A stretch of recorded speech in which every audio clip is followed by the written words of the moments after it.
Obrigada, irmãos e irmãs. Boa noite. Tudo bem com vocês? Ótimo, animados? Sim, bom.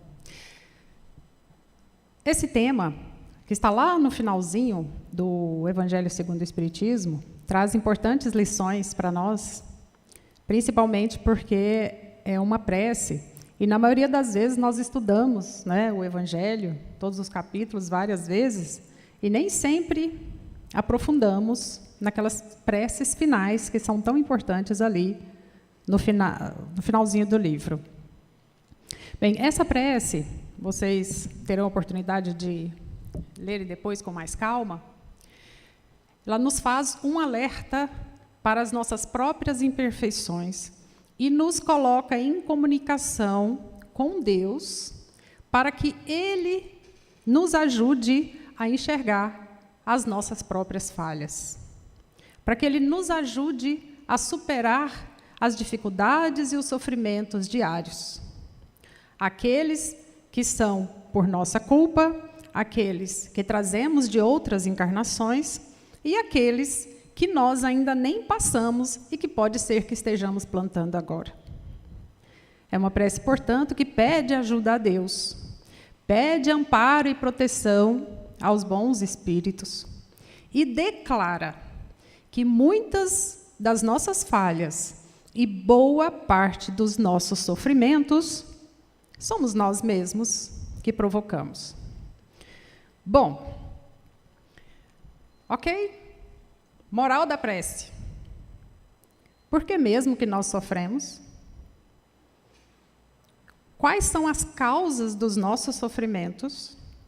Será que nós, sozinhos, provocamos todas essas tristezas, lamentações, angústias? Será que todas as pessoas sofrem mais ou menos da mesma forma, da mesma maneira? Será que quando eu me atraso, a pessoa que está me esperando sofre? Então eu provoco um sofrimento? Quando eu dou uma má resposta, eu estou provocando um sofrimento em alguém? Será que quando eu falo demais ou quando eu falo de menos, eu provoco sofrimento? Por que às vezes uns sofrem mais do que os outros? Bom, e o principal, o que fazer para não sofrer? Para não ter sofrimento. Como prevenir? É possível, nesse planeta de provas e expiações, prevenir o sofrimento? Sabia que é? Bom, apesar de Jesus ter dito que a felicidade não é deste mundo, né? Mas vamos lá. Vamos estudar, então? Beleza. Primeiro passo. Vamos entender o que é o sofrimento, quais são os problemas que estão envolvidos, né, com o sofrer, com o ato de sofrer por algo, por alguém, ou por provocar um sofrimento. Quais foram os principais sofredores da história que nos deixaram exemplos, né, de bem sofrer? Como é que a gente pode entender os diferentes níveis de sofrimento e como chegar à tão sonhada felicidade, analisando as causas e as consequências e a prevenção do sofrimento nos aspectos do senso comum, religioso, filosófico e científico. Tá bom, né? Então, vamos lá. Não tem como falar de sofrimento sem entender a origem da palavra sofrer. Vocês sabiam que, procurando no dicionário, sofrer tem a ver com o termo em latim sofrere, que veio de um uso comum dos romanos antigos, que era quando eles colocavam uma pessoa sob ferros. E essa pessoa tinha cometido alguma coisa errada, né? Então, o sofrere veio de dor física e também dor moral, dor psicológica, dor emocional. Então, esse sofrimento, como nós os entendemos hoje, vamos falar essa palavra várias vezes, mais ou menos nesse sentido mesmo de estar sob ferros. Mas também a gente sabe, por outras literaturas, que sofrer pode ter outro sentido, como, por exemplo, sofrer com resignação, passar por uma dificuldade sem muito alarde, sem compartilhar isso com as outras pessoas, ou até converter isso de uma outra maneira. Então, a gente já sabe o que é o sofrer, mas, de qualquer forma, é um sentimento ativo, que perpassa o cérebro, que influencia no corpo. Até aí, tudo bem. Quando o indivíduo passa por uma dor, por um sofrimento, né? Todos nós aqui já passamos por algum tipo de dor. O problema é quando a dor é confundida com o sofrimento. Dor, na verdade, é uma resposta do organismo a um estímulo nocivo ou potencialmente nocivo, diz o Guyton. Tá, ok. Todos nós passaremos por dores, do nascimento até o último dia. Daí, a converter todas as dores em sofrimento é uma opção. Essa é a parte boa da notícia. Não é? E nem todos os sofrimentos podem ser transformados em dores. Não é? Eu não preciso transformar uma decepção em um câncer. Não é verdade? Então, vamos pensar por aí. Primeiro passo. Acontece que essa forma inadequada de pensar, ou seja, de transformar dor em sofrimento e transformar sofrimento em dor, está adoecendo as pessoas. De acordo com a Organização Mundial de Saúde, no estudo feito em 2016, 90% da população mundial sofre de um tipo de dor chamada de estresse, que acaba levando outros nomes também, não vou aprofundar aqui, mas a questão da síndrome de Burnout, né, ou burnout, como queiram, a questão da somatização de muitos problemas advindos das pressões do capitalismo, das questões do trabalho, de horas, primeiro turno, segundo, terceiro, quarto e quinto turno, as mulheres sabem do que eu estou falando, e questão do assédio, né, das pressões psicológicas. Isso tem adoecido as pessoas, por não encontrarem no trabalho momentos de prazer, por acharem sempre que o trabalho é aquele tripalho, que é aquele chicote com 3 pontas que se usava para provocar sofrimento nas pessoas. Por ver que, se saio para trabalhar, eu saio para sofrer, porque o ideal seria não trabalhar. E o que está em casa sem poder trabalhar também sofre, porque ele não está trabalhando por alguma razão. Então, meus irmãos, é complexo? É. Mas aí, o que nós temos a ver com essa porcentagem do mundo? Poxa, 90%? Então, até quem mora numa ilha deserta sofre estresse? Claro, ele tem que achar o coco de cada dia. Né? O Brasil, a notícia também não é boa, está em segundo lugar em população que sofre desse tipo de estresse. Não estou falando daquele estresse que a gente usa o cortisol de manhã para sair de casa, não. Estou falando do estresse doentio, né? Daquele adoecimento por pressões diversas que nos levam a ter taquicardia, problemas digestórios, respiratórios, etc. Tá.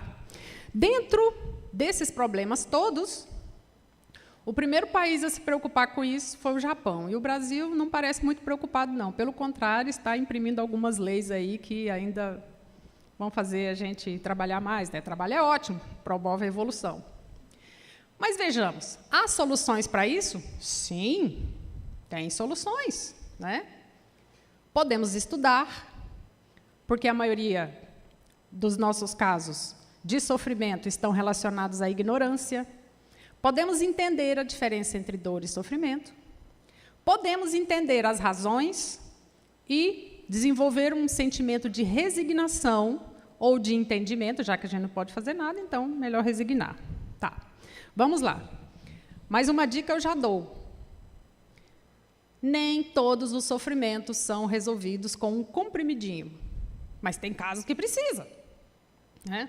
O que eu posso fazer? Às vezes é uma questão bioquímica, aí tem que tomar um remedinho mesmo. Não vou aqui fazer marketing, né, para nenhuma profissão, mas às vezes precisa, né? Fazer o quê? E não é vergonha para ninguém. Bom, mas não adianta nada tomar o medicamento se não mudar os hábitos. Então, vejamos. O que a sociedade aí, que não parou ainda para estudar, pensa a respeito desse ato de sofrer? recentemente, uma goiana aí conhecida, aí ficou conhecida no Brasil todo, como a rainha da sofrência. Sabe quem é, né? Marília Mendonça, a rainha da sofrência. Na verdade, sofrência... já acabei de fazer propaganda, desculpa. A sofrência é uma mistura de sofrimento com carência, porque a gente ouve um neologismo aí e vai atrás, né? Essa sofrência nada mais é que uma forma que o senso comum utiliza, que a cultura popular utiliza, para transformar o sofrer em algo poético, né? E deixar de ser algo individual para ser algo compartilhado com diversas pessoas, mas sem ser aquele lamento, né, frequente, porque,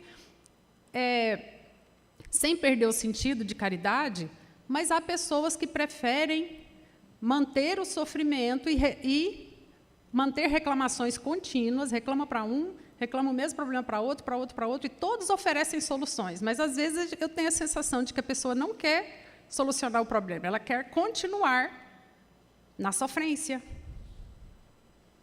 nesse prolongar da dor, da agonia, né? Que é o que, às vezes, antigamente chamava de alma penada, né? Que está penando, e que a gente sabe que, quanto mais nós ficamos numa vibração negativa, pior é para nós, né? Mais nós atraímos grupos que são semelhantes. Muito cuidado, não quero parecer sensível, porque, às vezes, as pessoas podem pensar assim, parabéns, doutora Marisley, a senhora é bonita, inteligente, bem resolvida, e aí fica falando aí de sofrimento, mas quero ver se manteria essa pose se passasse por um grande sofrimento. Graças a Deus, não sei se passei, não me lembro, mas a gente tenta evitar. A gente ora, põe o joelho no chão, chora, pede a Deus instruções, estuda. Mas, se tiver que passar, meu Deus, vai ser para o meu aprendizado. Então, a forma como a gente olha para o sofrimento, ou a forma como nós fazemos as nossas escolhas, isso vai, sim, repercutir no sofrimento. Agora, se alguém passou por um grande sofrimento, ou ainda passa e não acha a solução, siga o mesmo caminho. Estude. Ore, entenda, saiba que, muitas vezes, o que nós vimos como sofrimento é uma lição, é um aprendizado. Ou então, usa a frase que Emílio usa, né? Poderia ser pior. Né? Poderia ser pior, veja o lado, né? Veja o lado bom. Bem, então, às vezes, grandes sofrimentos coletivos, quando são transformados em poesia, podem fazer com que esse grande sofrimento seja transformado. Quem se lembra do poema Navio Negreiros, de Castro Alves, sabe, eu não tenho ele de cor, quem tem é Emílio de cabeça, sabe que existem algumas passagens ali que o poeta, observando e percebendo o quanto aquele grupo de escravos representava um grande sofrimento de uma boa parte da população, ao transformar em poesia, e foi apresentada à elite hipócrita da época, fez com que mexesse na vergonha deles. E é claro que Castro Alves fez esse poema muito depois da libertação dos escravos, mas representou um marco histórico para que aquele ato nunca mais acontecesse. Para que as pessoas se sensibilizassem e sentissem vergonha daquele tipo de atitude, né? De um ser humano escravizar outro ou discriminar outro. Então, às vezes a gente percebe que nem sempre afogar as mágoas, ou beber, ou não falar sobre o assunto, é saída para o sofrimento. Aliás, se alguém sofre dor de cotovelo e vai beber, aí passa a ter dois problemas, né? Um emocional e o outro hepático. Então, é aumentar, não podemos maximizar. E também, dentro dessas considerações, a gente precisa entender que, da mesma forma que existe limiar da dor, né, é inversamente proporcional. Quanto menor o limiar da dor, né, do sistema nervoso, mais intensa é a sensação que a pessoa tem.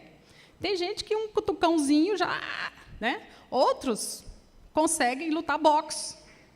Aí, da mesma forma que a dor é diferente de pessoa para pessoa, tem gente que anestésico não funciona, né? Da mesma forma que a dor tem limiares diferentes, o sofrimento também tem. Então, muito cuidado quando vocês que estudam, que levam orientações para outras pessoas, alguém falar um sofrimento para você e você fala assim, que nada, isso é coisa à toa. Como coisa à toa? Coisa à toa para você, que tem uma estrutura familiar, que estuda, que frequenta a casa espírita, que toma o passe, que faz um trabalho espiritual. Para pessoas que não têm essa estrutura, um probleminha desse tamanhozinho pode ser um grande problema e o maior problema da vida da pessoa. Bom, mas vamos lá. Dentro do Evangelho, Jesus nos traz o manual de conduta, né? Ele esteve em Jerusalém e viu e avisou para as pessoas que aquele templo seria destruído. E simbolizou mais ou menos como e que as pessoas deveriam se arrepender, e simbolizou isso como um senhor que mantinha as portas abertas para quem quisesse entrar, mas uma hora ele iria fechar. E ele fechou essa porta. E do lado de fora tudo se destruiu. E houve choro e ranger de dentes.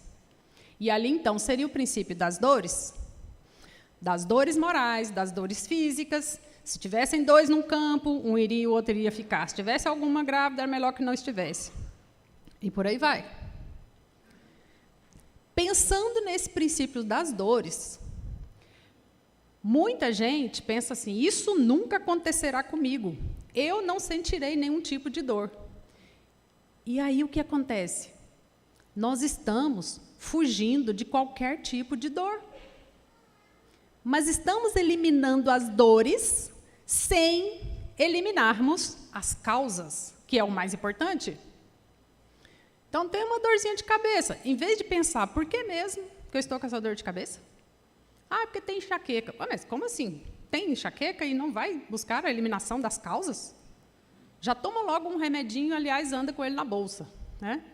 Já toma um analgésico. Isso aqui para mim não funciona mais. Aí vai usando cada vez, uma dose cada vez maior e mais intensa. Eliminar a causa, cadê? Que não vai estudar para eliminar a causa, né? Pode ter inúmeros fatores, né? Desde hidratação, alimentação, iluminação, temperatura, ou até aspectos psicossociais. Se existe um sofrimento, primeiro ponto, então, é preciso identificar a causa e eliminar a causa. Para isso tem que estudar. Bom, então, nem todas as dores são mal-vindas, são avisos. Então, temos que entender essas dores. Kardec fala que a principal causa do sofrimento é a ignorância, em primeiro lugar, que leva ao egoísmo, que leva ao orgulho, que leva à sensação de que qualquer melindre vai me fazer sofrer.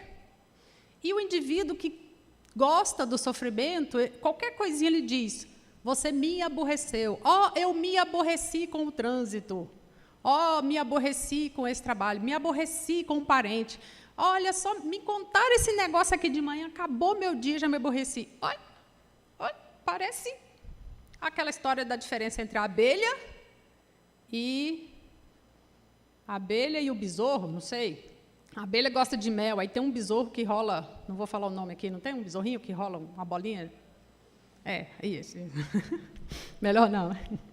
Então, veja bem, se o indivíduo é muito egoísta, faltou o nome dele na lista dos convidados, pronto, virou inimigo.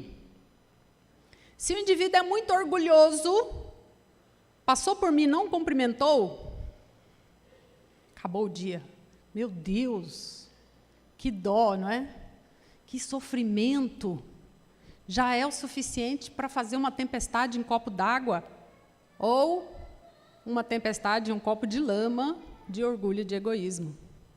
Ora, temos que entender que realmente a ignorância, o orgulho e o egoísmo estão no cerne do sofrimento, porque espiritualmente nós estamos frágeis e fragilizados e não temos uma resposta para determinadas situações.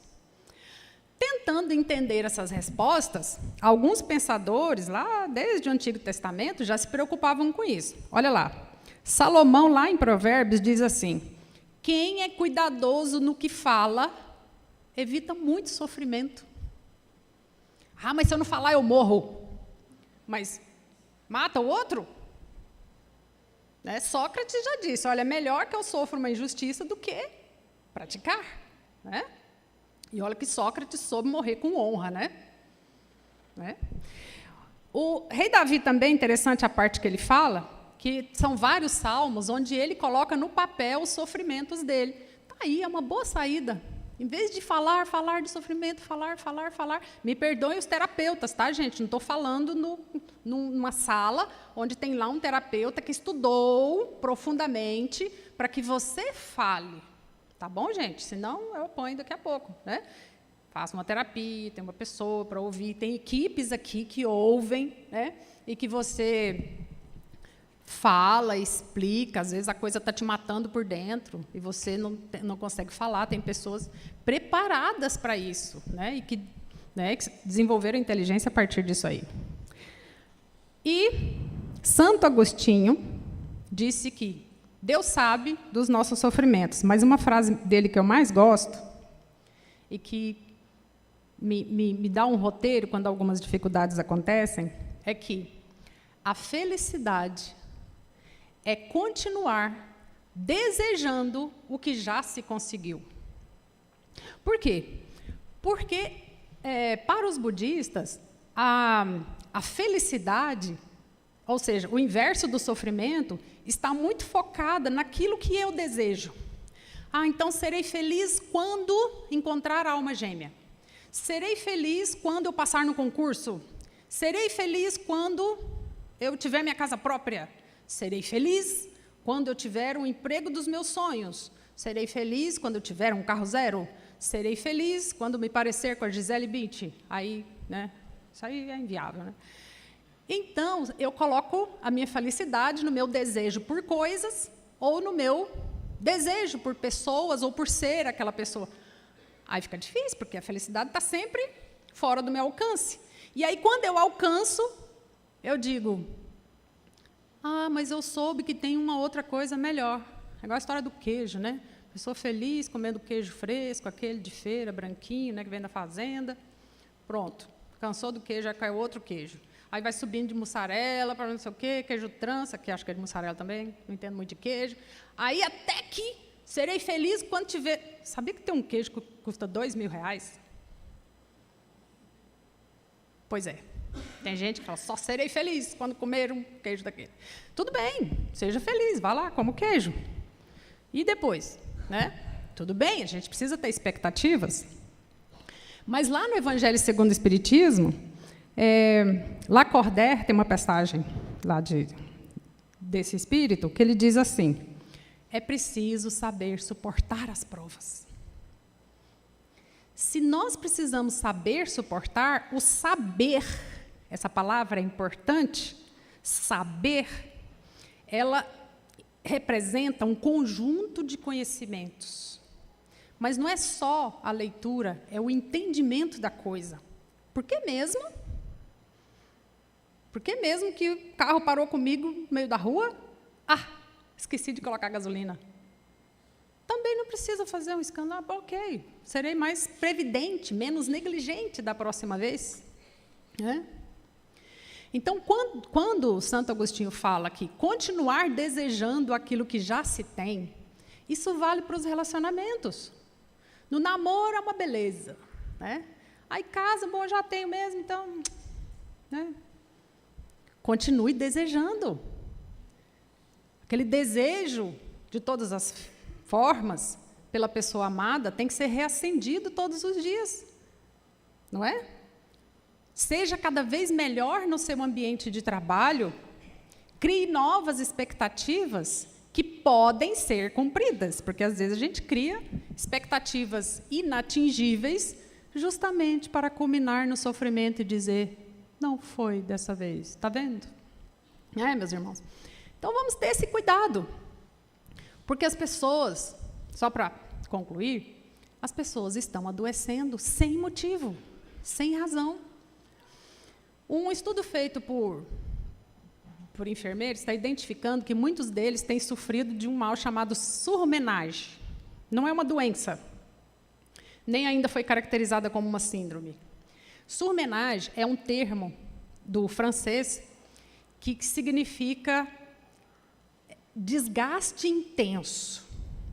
É aquele tipo de sofrimento resultante da intensa pressão física, mental, emocional e social. Esse desgaste físico de trabalho intenso, associado a grandes responsabilidades com grupos de diferentes níveis intelectuais, associados a pressões emocionais de se lidar com a dor e o sofrimento, tem provocado esses problemas com esses profissionais. Que provavelmente também policiais passem por isso e que vai para além da síndrome de burnout ou que vai para além do estresse, que seria essas pressões e desgastes de cima para baixo, de baixo para cima, de um lado para o outro.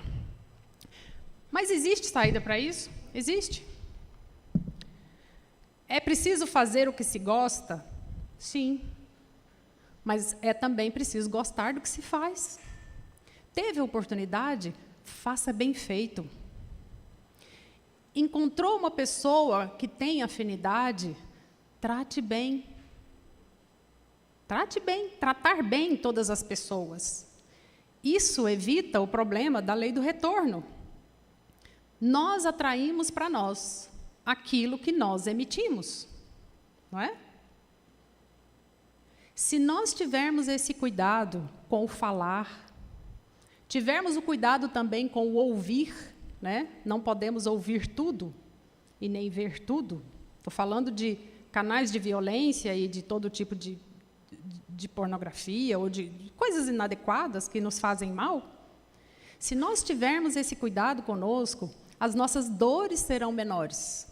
As nossas dores físicas, as nossas dores psíquicas, porque manteremos uma mente alinhada, as nossas dores emocionais, porque não sentiremos tanta raiva, porque tudo tem uma razão de ser, e principalmente as nossas dores espirituais.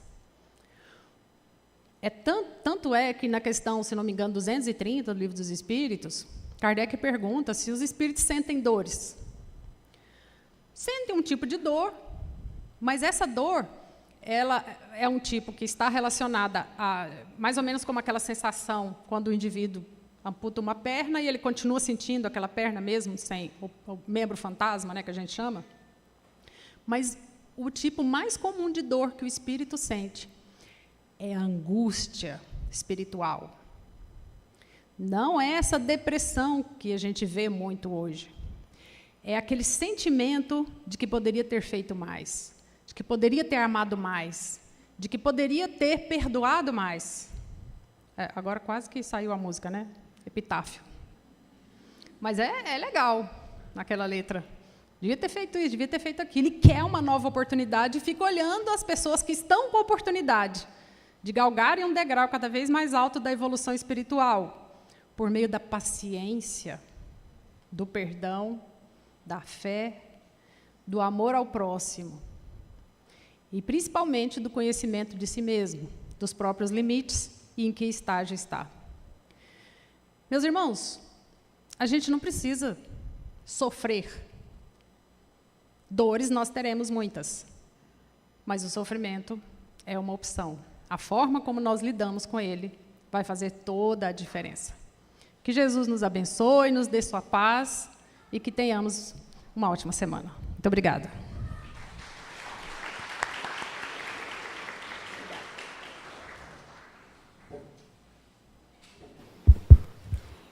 Nós agradecemos do fundo do nosso coração a nossa irmã Marisley pela palestra da noite, profunda, que nos trouxe bastante reflexões e é peculiar a todos nós. Então, todos nós passamos pelo sofrimento, então ela veio nos dizer, é opcional. Você pode melhorar, você deve melhorar. Então, que a nossa irmã receba do fundo do nosso muita gratidão e possa estar conosco outras tantas vezes, quanto for necessário para todos nós, que eu tenho certeza que é. Que Jesus abençoe e ilumine cada vez mais. Muito obrigada.